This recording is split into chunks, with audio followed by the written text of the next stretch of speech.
make sure that you have a solid disposal thing for your needles, okay? Around your house, or just other family members, you know? Or for you as well. Like, you don't want to put this down somewhere. I don't know why I'm so nervous. Okay. Hello.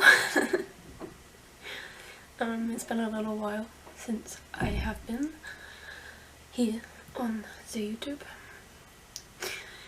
I feel so awkward. I think that naturally happens when you haven't filmed for a while. You get out of touch with how it all feels, so it's just made me feel a bit awkward in front of the camera again, but it's okay. Hopefully if I can get myself to film more again, then I will get used to it and I won't have this problem in future videos, basically. Oh, my hair looks like shit, I'm sorry. Okay, so what I kind of want to talk about today is something that I was inspired to talk about from watching other mental health YouTubers recently.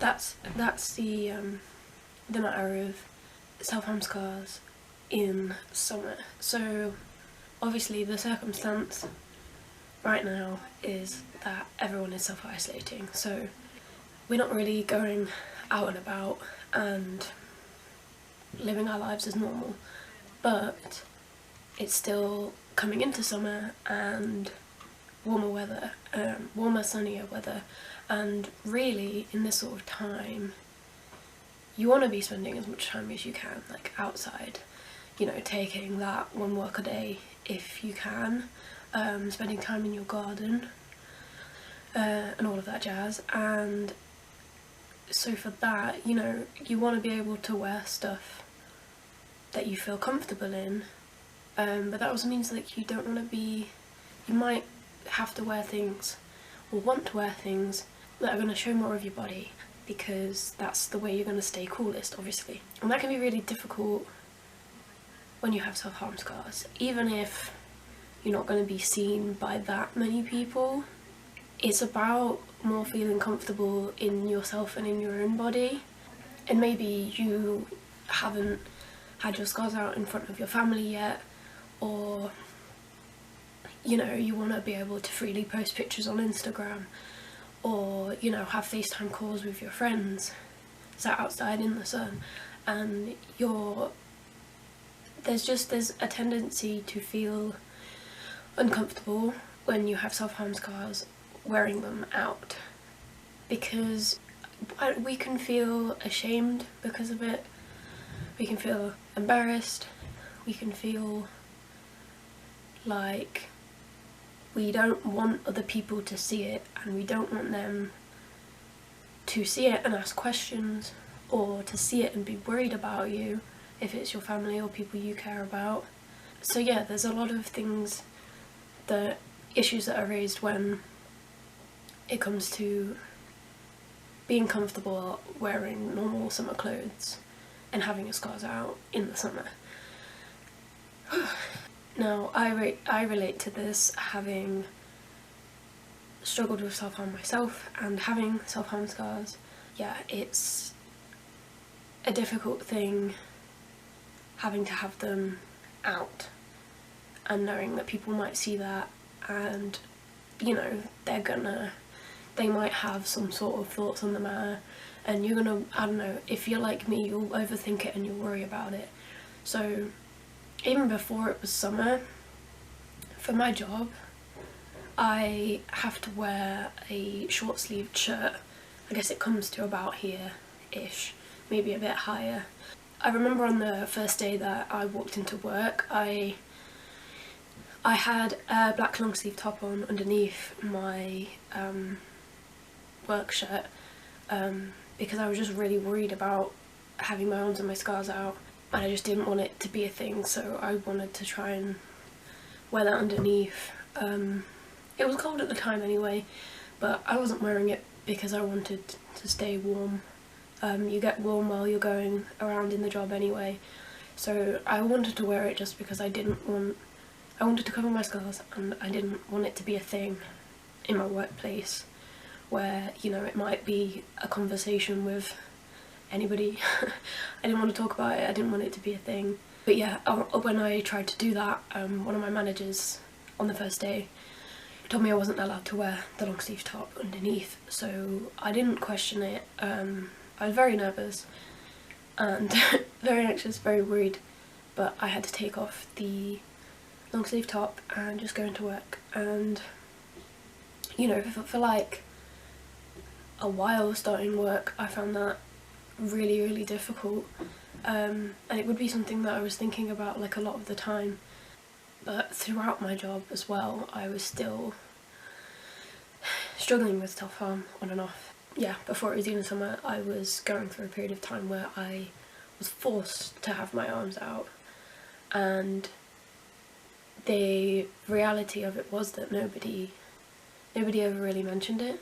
I'm sure people must have noticed at some point, because I worked with my co-workers for, you know, 4 months before lockdown happened, and we're not in work anymore, so they will have seen it at some point, but nobody ever mentioned it. And yeah, I was just treated completely normally. At the end of the day, it doesn't have to be a thing. I'm still I'm just a normal person with a body that just has scars, and yeah, I know a lot of people relate to that. And coming into the summer, I was worried about wearing more summery clothes that might have my scars on show more. I don't know how much of that ramble I'm gonna leave in, because I think I was getting a bit too uncomfortable with it, so I might cut a lot of that out. But what I'm trying to say is, I am in a similar situation as you, where it's not something that I'm totally 100% comfortable with yet, and it's something that I'm going to be working through at this time. And yeah, I feel and know rationally that it is just a part of my body now. Yeah, self-harm is something that I've been through, and it has left its physical mark on my skin. That's just how it happened. Just as surgeries leave their physical mark on your skin if you've had a physical illness, just as accidents leave physical marks on your skin, anything that you've been through that has harmed your body, no matter what that is, can leave, you know, a physical reminder that it happened. God, this is going to be a bitch to edit. But yeah, it's a completely normal thing. It should be, you know, considered normal in the sense that any sorts of illness, ailments, accidents, anything like that does a very similar thing, and people don't make such a conversation of surgical scars or, you know, anything like that. It's not such a taboo subject, but self-harm scars are, and that's what makes people feel uncomfortable about having those scars on show. And I know people who have scars from other circumstances also sometimes feel uncomfortable having those on show. So yeah, it isn't just us self-harm sufferers that experience this, other people do too. And yeah, it's not really fair on us that it is made such a taboo subject, because we are still human beings. We're just human beings that have been through something, and our bodies are normal. They just have, you know, they just have some scars on them. Like, it's not a big deal. It shouldn't be a big deal, especially, I mean, in the sense that if these scars are old and or healed or healing, then you can't take it back once that's on your body. It will be there for a very long time then after that, or forever. So there isn't any point dwelling on it in any negative light after that, because there's nothing you can do about it. So all you can do is learn to accept yourself and accept that it is a part of you now. So yeah, any hiding away or feeling ashamed serves no purpose but to make your life worse. And you've already, you know, had enough that's made your life bad from being in the experience of self-harming anyway, so, you know, there isn't any point in dwelling on it in a negative light, and you may as well say fuck it and just live and be free and be normal. And, you know, I think the best thing for me sometimes, and I know at least one friend that's been through this that says the same thing, is the best thing for us is to just operate as if it's not there. Just ignore it. Your arms are your arms, your legs are your legs. It's not, these are my scars, this is my arm, you know? Yeah. Just live life as if they weren't there. Like, you can't remove them. I know in a way they can be difficult to ignore, even for you as a person who has them on your body now, and yeah, maybe you've gotten used to them being there, but they can be difficult to ignore sometimes because they're there and we can't ignore it sometimes. But what you can do is just accept it. I think the key thing is accepting it. You might not love your scars, you might not be able to see your scars as a sign of strength or of the battle that you've been through, but you can learn to accept it and, you know, move on with your life eventually. Like, if the problem of self-harm itself is not a present issue for you, then eventually you'll be able to move on from it. And, you know, there's a life after self-harm, and you're not weird because of it, you're not a freak because of it, you're not a monster. You know, I've heard stories of mothers hiding their children from people with self-harm, or people making horrible comments to people with self-harm scars, and that disgusts me, because, like I just said, we're not something to hide your kids away from, and we're not something to be disgusted of. We're just very, very normal human beings. Just as we hopefully want to be kind to any other human beings, we're still, you know, worthy of kindness, and anyone who thinks otherwise is just an idiot. And, you know, idiots aren't people we should pay any mind to. You know, in this world, we're not always going to make everyone happy, and we're not always going to be, you know, friends with everyone, and, you know, some people are going to have a bad word to say about you, but that's just life. And, you know, you can't dwell on those people because they're insignificant, they don't matter. You know, not to you, not to your life, especially if they've been shitty to you because of something that you've been through. The best thing to do is ignore people like that and live your life as normally as you can.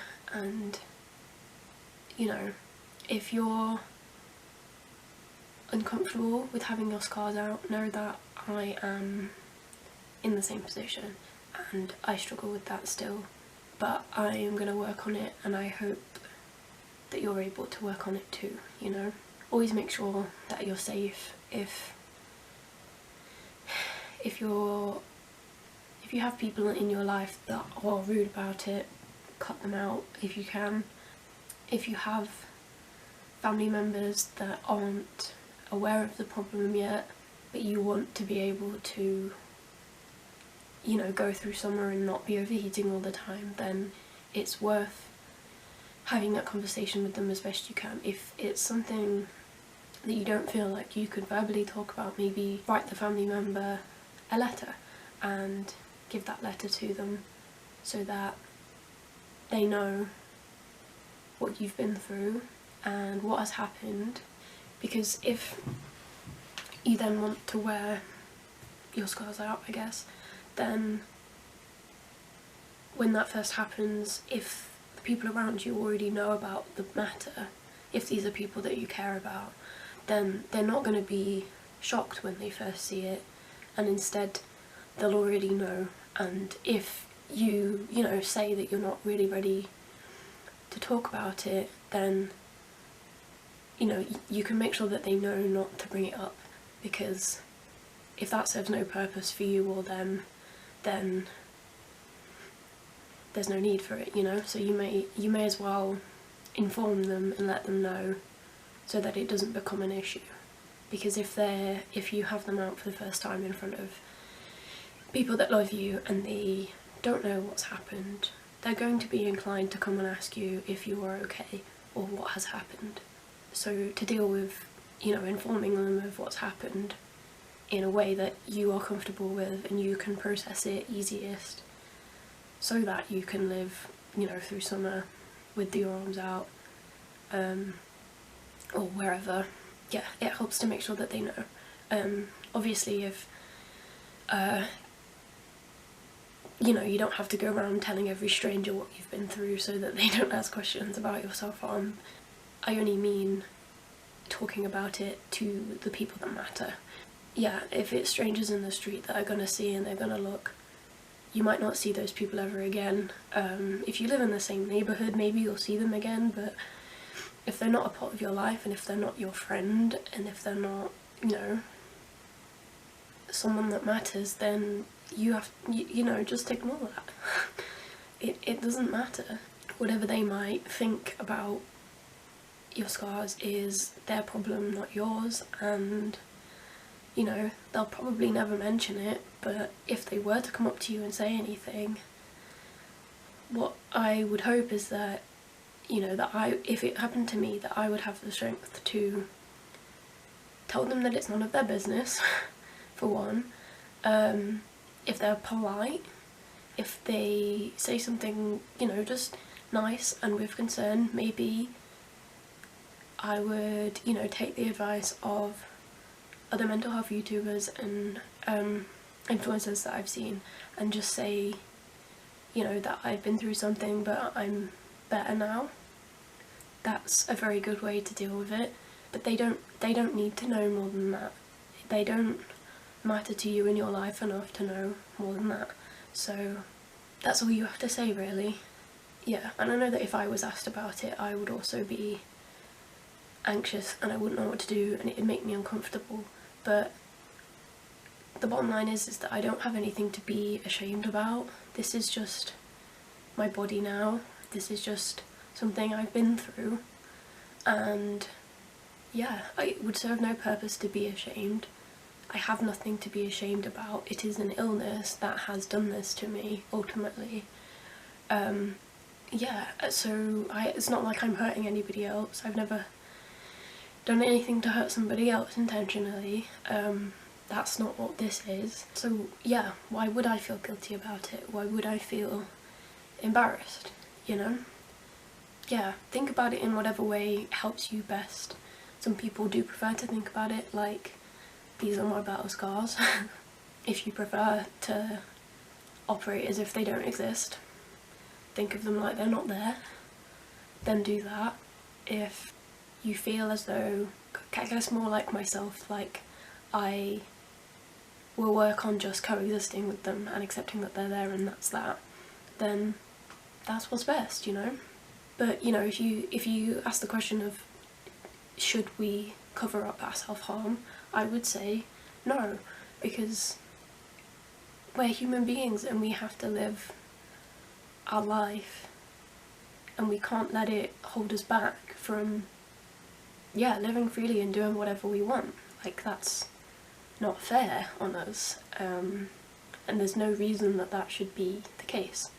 So no, we shouldn't have to cover up, and to deal with the not covering up, it's mostly a matter of just accepting yourself and accepting that it's there and not letting it consume you and define you and hold you back. And if you're worrying about what other people think, the only people that matter are you and the people that love you, and the people that love you won't have anything bad to say about it. and if they do say anything about it, it will probably just be about concern and, you know, worry for you. And sometimes it would help those people just for you to have that conversation with them about, yeah, what you've been through and why this has happened and why it's there. And, you know, yeah, just to tell them, if you don't really feel like talking about it on a regular basis, then if they love you, they won't push that matter. And yeah, that's kind of that. And if strangers come up to you and they say things, then ultimately it's none of their damn business. So you are not obligated to give them any form of explanation. You might feel like you are, even if they're being nice, but you're not. Even if they're being nice, you can say respectfully, this is not something I want to talk about and it's not any of your business. And you can just leave it there. That's the end of that, really. And if someone is rude about it, anyone who's ever had someone say something shitty to them about their self-harm, I get so angry for you, and I don't know what I would do in that circumstance, but the best thing to do is just ignore people like that, because they are just shitty people, and them having negative opinions or feelings or saying negative things about you is their problem. It is not yours. They don't matter. They're irrelevant, they're just stupid and close-minded, and they don't have enough respect for you to be kind, which is what we should be. We should always be kind to our fellow human beings. And I feel like, especially, we should be kind to our fellow human beings who've been through shit, which we have, if this is what's on our body. Yeah, the end message there is, I wish more people would just be kind to each other, and I feel like you and me should be kinder to ourselves, and, you know, kindness and acceptance is what will lead us to being more content with ourselves and with our bodies, because we deserve that. We deserve to not be inhibited by our past and what we've been through. So I guess I'll end it there, because I feel like I've really just rambled for however long this video is, and I don't know whether this is a good video, but I've tried to speak on it, and yeah, just know that I'm with you. You deserve to be yourself. Yeah, okay, well, I love you, thank you for being here. A post I made on my Instagram story just like half an hour ago said that my video about my mental health story just hit like over 1,000 views, and that baffled me.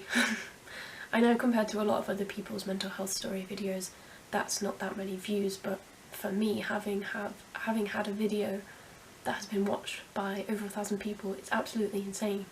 I'm such a baby YouTuber with 132 subscribers right now, and you know, a lot of the time I don't feel like I'm going to get anywhere and no one's going to be interested in what I have to say.